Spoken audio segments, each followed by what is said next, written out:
Assalamualaikum warahmatullahi wabarakatuh. Perkenalkan, nama saya Sulamba dengan NIM 216500096. Baik, pada video kali ini saya akan bikin tugas 2 cybercrime dan cyberlaw, yaitu tentang jenis-jenis kejahatan cyber.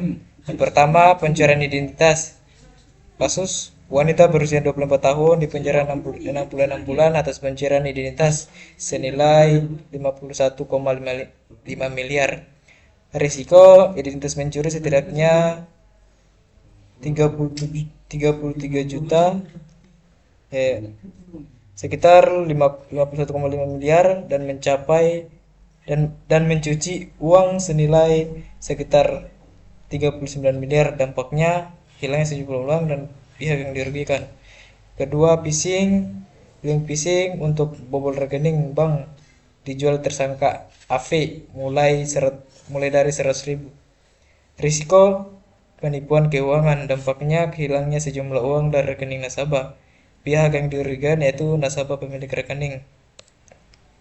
Kedua, malware atau perangkat lunak berbahaya. Kasus malware Cina Fireball serang 250 juta komputer. Risiko komputer terinfeksi termasuk mengunduh file dan lebih banyak malware. Dampaknya Firewall mampu mengambil alih browser internet dan dua fungsi utama. Pihak yang dirugikan ya 250 juta komputer dan 20% jaringan perusahaan. Keempat, ransomware. Kasus China Financial Reportly. Resiko membayar uang tebusan sebesar 40 juta dolar untuk memulihkan akses ke sistemnya. Dampaknya terkena malware yang merupakan varian dari ransomware yang dijuluki Hedge. Pihak yang dirugikan China Financial. Kelima, peretasan. Kasus ratusan juta data Dukcapil ke Mendagri diduga bocor pakar cyber. Ini peretasan paling parah. Resiko 330 juta data Dukcapil diduga bocor. Dampaknya data yang diduga dikelola di Direktorat Jenderal Kependudukan dan Pencatatan Sipil Kementerian Dalam Negeri. Tergolong sangat parah karena di dalamnya memuat nama lengkap ibu kandung yang biasa digunakan untuk memverifikasi keamanan perbankan. Pihak yang dirugikan Direktorat Jenderal Kependudukan dan Pencatatan Sipil Kementerian Dalam Negeri. Keenam, DDoS. Kasus Amerika Serikat dan Israel digambar serangan DDoS. Situs web menjadi sasaran lebih dari 18.000 perangkat endpoint dan 117 negara. Dampaknya FBI juga memblokir 13 domain internet karena terkait dengan layanan DDoS berbahaya. Pihak yang dirugikan yaitu Amerika Serikat dan Israel. Pencurian kekayaan intelektual. Kasus pencurian karya seni di Twitter dibantu oleh bot. Resiko pencurian karya seni. Dampaknya karya seni mereka dicuri dan diunggah di situs web dan diperdagangkan tanpa izin. Pihak yang dirugikan seniman yang memiliki karya. Kedelapan, pemalsuan. Tetapkan 5 tersangka pemalsuan KK untuk PPDB zonasi Bogor. Tersangka telah meloloskan puluhan bahkan ratusan siswa SMP secara curang. Dampaknya pemalsuan kartu keluarga atau KK. Pihak yang dirugikan pihak orang tua siswa. 9, pornografi anak. 12 anak laki-laki jadi korban pornografi. Anak laki-laki juga rentan menjadi korban pelecehan seksual. Dampaknya pornografi pelecehan seksual yang semua korbannya atau berjumlah 12 anak. Pihak yang dirugikan 12 anak laki-laki. 10, cyberbullying. 6 bulan dibully karena rambut pink, wanita di Cina bunuh diri. Zheng Linghua menjadi korban cyberbullying pada Juli 2022 setelah dia mengunggah foto dan video dirinya dengan bangga memperlihatkan surat penerimaannya ke sekolah pasca sarjana. Dampaknya seorang wanita asal Cina bunuh diri diduga karena terus-terusan dibully tentang penampilannya. Pihak yang dirugikan seorang wanita asal Cina. Ke-11, penyebaran berita palsu.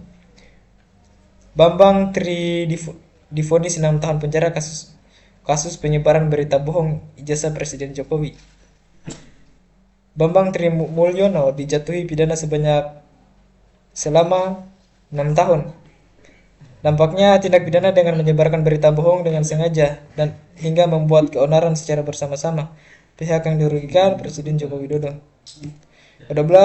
Peretasan email. 60.000 email diplomat AS dicuri hacker Cina. Pencurian 600 email dan 10 akun email di Departemen Luar Negeri Amerika Serikat. Dampaknya diplomat Departemen Luar Negeri Amerika Serikat turut menjadi korban dan menjadi aksi peretasan platform email Microsoft dan oleh hacker Cina. Yang dirugikan Departemen Luar Negeri Amerika Serikat termasuk pegawai pekerja di wilayah yang meliputi Indonesia. Ke-13, pengintaian. Kasus spionis Sia terungkap. Risiko bocor informasi rahasia dampaknya mengancam bisnis Amerika Serikat di Cina. Yang dirugikan Amerika Serikat. 14, pemerasan. Pacaran online hingga VCS, pegawai ini malah jadi korban pemerasan polisi Gadungan. Korban menjalani hubungan asmara dengan pelaku yang kerap diwarnai dengan aktivitas video call mesum atau VCS. Dampaknya pelaku yang melakukan rekaman layar yang kemudian dijadikan pelaku sebagai alat untuk memeras korban dengan meminta sejumlah uang. Pihak yang dirugikan seorang wanita berinisial AR. Ke-15, kejahatan keuangan online. Pembobolan m-banking 356.000 phishing sektor keuangan di RI terjadi tahun 2022. Maraknya kasus pembobolan mobile banking atau m-banking dengan berbagai modus yang terjadi di Indonesia. Dampaknya terjadi kasus kejahatan cyber yang menargetkan di sektor keuangan yang dirugikan masyarakat yang terkena pembobolan m-banking. 16. Pencurian kekayaan intelektual. TikTok didenda 5,6 triliun. Buntut kasus pelanggaran privasi anak terjerat Undang-Undang Perlindungan Privasi Anak-anak. TikTok didenda sebesar 340 juta euro atau setara dengan 5,6 triliun yang dirugikan TikTok. Pencurian akses. Kasus pencurian pelaku pencurian kasus ilegal akses e-commerce shop Express ditangkap. Tersangka RJ dijerat dengan kasus dugaan tindak pidana mengakses atau melakukan transmisi sistem elektronik atau dokumen milik orang lain. Kasus ilegal akses di e-commerce yang mengakibatkan kerugian terhadap jasa pengiriman Shopee Express yang dirugikan jasa pengiriman Shopee Express. 18. Kejahatan seksual. Kenal di media sosial, siswi SMP jadi korban pelecehan seksual. Tindakan asusila terhadap korban yang masih di bawah umur. Dampaknya pelaku terancam pidana penjara paling lama 15 tahun atau denda paling banyak 5 miliar. Pihak yang dirugikan siswi SMP. 19. Pemerasan online.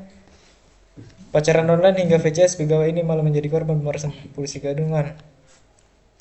Pelaku yang melakukan rekam layar yang kemudian dijadikan sebagai alat untuk membalas korban dengan meminta sejumlah uang. 12. Kegiatan sumber daya komputer. Sindikat Joki Ujian Masuk atau CASN 2021 terbongkar. Jasa joki ujian dengan imbalan dana 150 juta sampai dengan 600 juta per peserta. Kecurangan dalam seleksi penerimaan calon aparatur sipil negara 2021. Pihak yang dirugikan peserta yang menggunakan joki tetap tidak lulus. Sekian penjelasan video dari saya. Akhir kata, wabillahi taufiq wal hidayah. Wassalamualaikum warahmatullahi wabarakatuh.